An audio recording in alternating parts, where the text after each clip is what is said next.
जय हिंद। भारत अब अमेरिका के साथ क्रिटिकल मिनरल्स समझौते पर जोर शोर से काम कर रहा है और इसके पीछे हैं हमारे वाणिज्य और उद्योग मंत्री पीयूष गोयल। शनिवार को अपने बयान में गोयल जी ने बताया कि यह पहल आगे चलकर एक व्यापक व्यापार समझौते का रूप ले सकती है, यानी ये तो बस शुरुआत है, असली खेल तो अभी बाकी है। गोयल साहब का कहना है कि इस समझौते से भारत और अमेरिका के बीच एक मजबूत आपूर्ति श्रृंखला बनेगी, खासकर उन खनिजों के लिए जो इलेक्ट्रिक वाहनों में, जो ईवी व्हीकल्स हैं और अक्षय एनर्जी, जो सोलर एनर्जी वगैरह जैसे महत्वपूर्ण क्षेत्रों के लिए जरूरी है।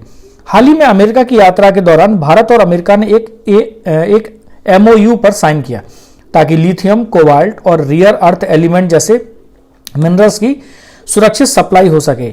ये वही मिनरल्स हैं जिनके बिना आजकल की टेस्ला कारें भी चलना बंद कर देंगी।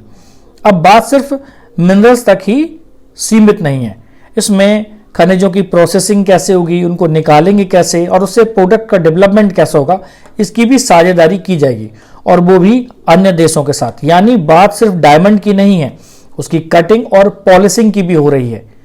तो 3 अक्टूबर को वाशिंगटन में बातचीत हुई जिसमें गोयल साहब और अमेरिका के जो कॉमर्स सेक्रेटरी थी जीना रायमोंडो ने क्रिटिकल मिनरल्स की आपूर्ति पर चर्चा की। साथ ही इसमें जनरलाइज्ड सिस्टम ऑफ प्रेफरेंस, जिसको GSP कहते हैं, और इसके बीच में आने वाली जो कॉमर्शियल दिक्कतें हैं और इंडो पैसिफिक इकोनॉमिक फ्रेमवर्क जैसे मुद्दे भी शामिल थे। भारत का देखो मकसद है कि हम ग्रीन एनर्जी के महारथी बने। इसी कारण चीन पर डिपेंडेंसी कम करके अपने खुद के सोर्स खड़ा करने पर भारत जोर दे रहा है। तो गोयल साहब ने यह भी इशारा किया कि इस समझौते के जरिए जो भारतीय कंपनियों के लिए है, अमेरिकी बाजार के दरवाजे खुल सकते हैं, खासकर इलेक्ट्रिक व्हीकल और क्लीन एनर्जी टेक्नोलॉजी के क्षेत्र में। तो अगर देखा जाए तो कुल मिलाकर भारत और अमेरिका अब मिलकर मिनरल्स की दौड़ में दौड़ने वाले हैं और चीन को पीछे छोड़ने की पूरी तैयारी हो रही है।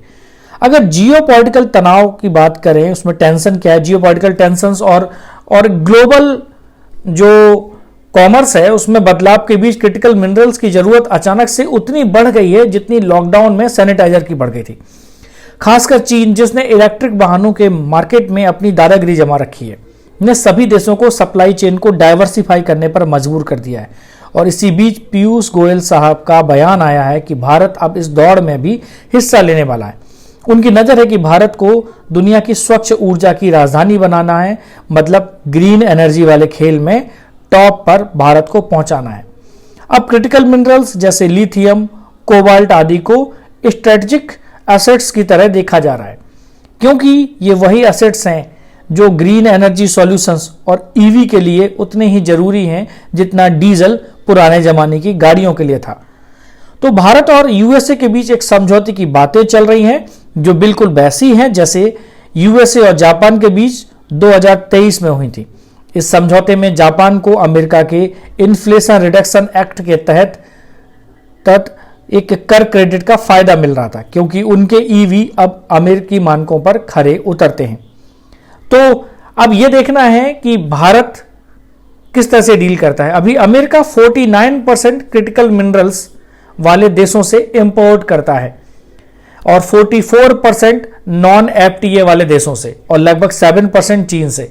तो अब चीन को फॉरेन एंटिटी ऑफ कंसर्न के रूप में देखा जा रहा है, यानी चिंता का विषय।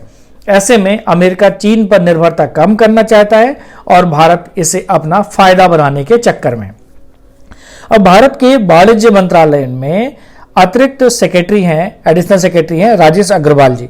उनका कहना है कि यह साझेदारी भारत की मिनरल सप्लाई को और सिक्योर करेगी और साथ ही अमेरिकन बाजार में भारतीय कंपनियों के लिए दरवाजे भी खोलेगी, खासकर EV प्रोडक्शन में, इलेक्ट्रिकल व्हीकल प्रोडक्शन में और क्लीन एनर्जी की टेक्नोलॉजी में। अगर आप सोच रहे हैं कि भारत अमेरिका के रिश्ते कैसे मजबूत हो रहे हैं, तो जान लीजिए कि भारत का अमेरिकी बाजार में जो निर्यात है वो 2018 में 18 से 2023 तक 54.4% बढ़ चुका है, मतलब एक्सपोर्ट 54.4